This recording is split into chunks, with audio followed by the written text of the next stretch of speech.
요즘 국장은 말 그대로 침체 그 자체입니다. 미장은 연일 신고가를 경신하며 날아가고 있는데 말이죠. 올해 연간 수익률 세계 꼴찌. 과연 그 원인은 누구 때문일까요? 한국 증시의 부진한 성과와 그 원인에 대해 자세히 알아보겠습니다. 2024년 현재 한국 증시는 주요 국가 중 최악의 수익률을 기록하고 있습니다. MSCI 기준으로 연간 수익률이 마이너스 12.8%로 대만의 38%, 미국의 24%, 중국의 15% 등과 비교해 현저히 낮은 수준입니다. 특히 2024년 하락률은 전쟁 중인 러시아 증시보다 한 단계 위가 코스닥 지수라는 사실이 더욱 놀랍습니다. 역대 정부의 증시 수익률을 살펴보면 IMF 시기를 제외하고 수익률이 마이너스를 기록한 정부는 윤석열 정부가 유일합니다. 아직 임기 절반밖에 지나지 않았는데 말이죠. 정부의 즉흥적이고 일관성 없는 정책들이 시장의 불확실성을 높였다는 지적이 있습니다. 특히 중국과의 관계가 악화되고 미국 중심의 외교 정책을 펼치며 재정 건전성에 집착한 나머지 세수 부족으로 재정이 악화되는 등이 내수 경제를 위축시켰습니다. 또한 미국의 IRA와 칩스 법안으로 인해 한국 기업들이 미국에서 일자리를 창출하게 되었지만 국내 일자리 감소와 내수 침체는 더욱 심화되었습니다.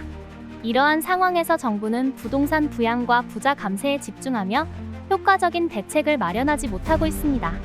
금융 정책 측면에서도 부동산 시장을 부양하기 위해 금리 인상을 지연시켜 한국과 미국의 금리 역전을 초래했고, 이는 환율 방어에 어려움을 더했습니다.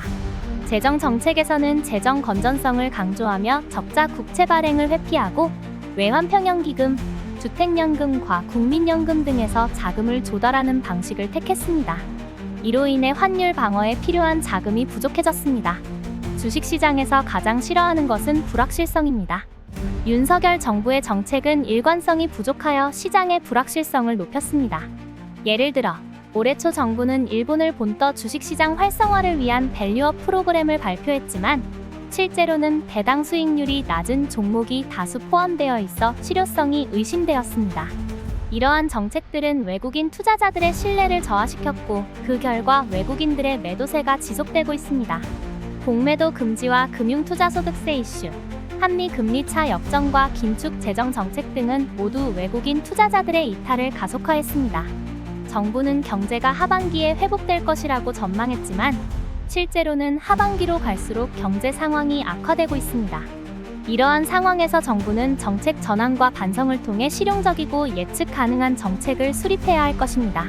지금까지 한국 증시의 부진한 성과와 그 원인에 대해 살펴보았습니다. 앞으로도 경제 상황을 주의 깊게 지켜보며 현명한 투자 판단을 하시길 바랍니다. 한나라당 이 정권을 잡았다고 한번 생각해 보십시오. 어떤 일이 일어나겠습니까? 큰일 납니다. 정말 큰일 납니다. 경제가 무너질 것입니다. 복지 정책도 그때부터 뒷걸음칠 것입니다.